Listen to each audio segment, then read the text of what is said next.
All right, ladies and gentlemen, boys and girls, welcome back. It is Dave, the Real Music Observer, observing real music in real time for real people just like you right there, just like me right here.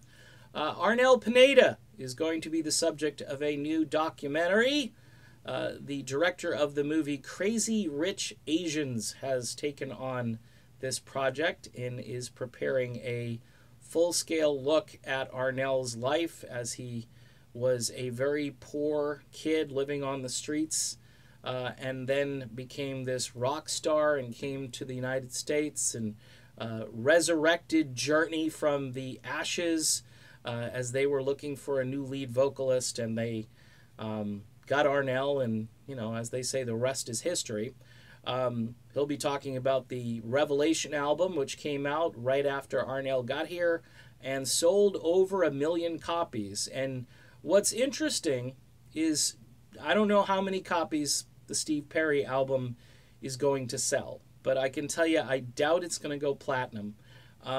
Journey's Revelation really surprised me as far as album sales, and especially in the era that it came out in, as music was becoming more and more kind of a disposable, downloadable commodity, which you can copy and duplicate and do all these things that you probably shouldn't be doing to get the songs you want. But they made it very palatable. They had that CD right at the cash wrap when you went to Walmart, and it was 2 discs. You got a disc of original material and you got a disc of classic stuff that was re-recorded with Arnel, and the re-records were good enough to, you know, kind of get you in the sort of in the mode of hearing these songs with Arnel as your lead singer. Arnel deserves a lot of credit because he was a good frontman for Journey. He ran around on stage. He got lectured in the other documentary, which I would recommend, called Every Man's Journey, where he was running around the stage, and they just, I think they wanted to give him some advice not to burn yourself out. You know, he's been doing this for over 10 years. The band is going to play a concert, I believe, in Reno in just a few days, and that was kind of a surprise gig.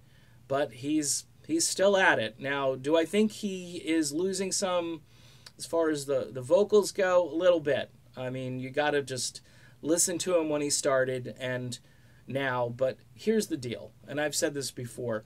This catalog is brutal.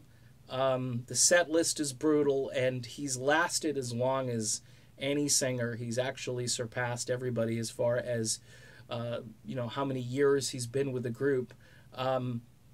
He hasn't reached the number of shows that Steve Perry actually sang, and but he's, you know, he may get there. He may not get a chance to get there. I'm not sure.